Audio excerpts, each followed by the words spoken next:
Assalamu alaikum. Solution to compulsory English questions. Words part 2 Degree Pass. আজকের topic আলোচ্য বিষয় rearrangement. সর্বশেষ পরীক্ষায় আসা রিঅ্যারেঞ্জমেন্ট ওয়ার্ডগুলো জাম্বল রয়েছে, এলোমেলো, সাজিয়ে গুছিয়ে একটি বাক্য রূপান্তর করতে হবে। প্রথমে আলোচনা করছি অনার্স পার্ট 2 এর প্রশ্ন। আমি জাস্ট সমাধানটা দিচ্ছি। এ I have lost what I bought yesterday. অর্থাৎ সাবজেক্ট ভার্ব গঠন শৈলীটা আমাদের মনে রাখতে হবে। এই পরের অংশে যেহেতু yesterday আছে, তাহলে I bought এটি past indefinite tense হবে। প্রিন্সিপাল ক্লজ প্রেজেন্ট টেন্স থাকলে সাবঅর্ডিনেট ক্লজ যে কোনো টেন্স হতে পারে।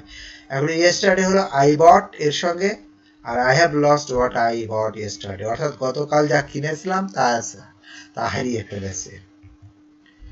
I went to Dhaka Zoo last week. গত সপ্তাহে আমি ঢাকা চিড়িয়াখানায় গিয়েছিলাম।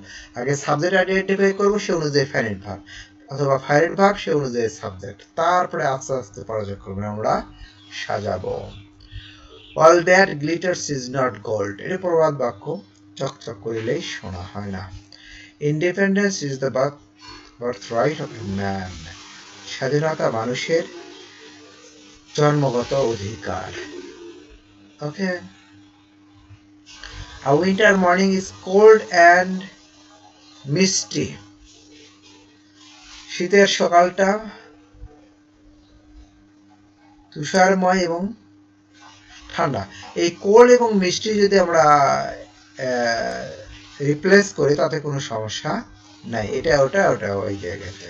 ওকে, পরেরটা এটিও প্রবাদ বাক্যের মতো। To tell a lie is a great sin. ওকে, ঠিক, এটা সম্ভব ভালো মার্কস পাওয়ার। এরপরে computer can handle millions of problems. F number হলো মিথ্যা বলা মহাপাপ, আর পরেরটি হলো কম্পিউটার লাখো লাখো সমস্যার সমাধান দিতে পারে। মিলিয়নস অফ প্রবলেমস কি সুন্দরভাবে উপস্থাপন করা হলো, আমরা অবশ্যই খেয়াল করবো। Practice makes man perfect. Okay, এরপর আমরা ডিগ্রি পাস প্রশ্নে আসা রিঅ্যারেঞ্জমেন্ট নিয়ে আলোচনা করছি। এই যে এগুলো এসেছিল। প্রথমটি, Mamun is very popular as an author. Mamun লেখক হিসেবে খুব জনপ্রিয়। কোনো ওয়ার্ড বাদ দেওয়া যাবে না, কোনো ওয়ার্ড বেশি রাখা যাবে না। যা দেওয়া আছে প্রদত্ত, এগুলোকে সাজিয়ে গুছিয়ে পূর্ণাঙ্গ বাক্যে উপস্থাপন করতে হবে। My uncle is fond of tea. আমার চাচা মামা যাই বলি না কেন চায়ের প্রতি অনুরাগী। He has been living abroad for 3 years. তিনি 3 বছর ধরে বিদেশ রয়েছেন, বিদেশে বাস করছেন। এবং ডি নম্বর, Bangladesh is a land of rivers. Bangladesh নদী মাতৃক দেশ। দুঃখজনক হলেও সত্য যে আমরা এই পরীক্ষাগুলোতে খুব ভালো ফলাফল করতে পারি না, প্রথমবারই ভালো করতে পারি না। তো এই সংখ্যাটা 50%-এর বেশি নয় যারা ভালো করতে পারি।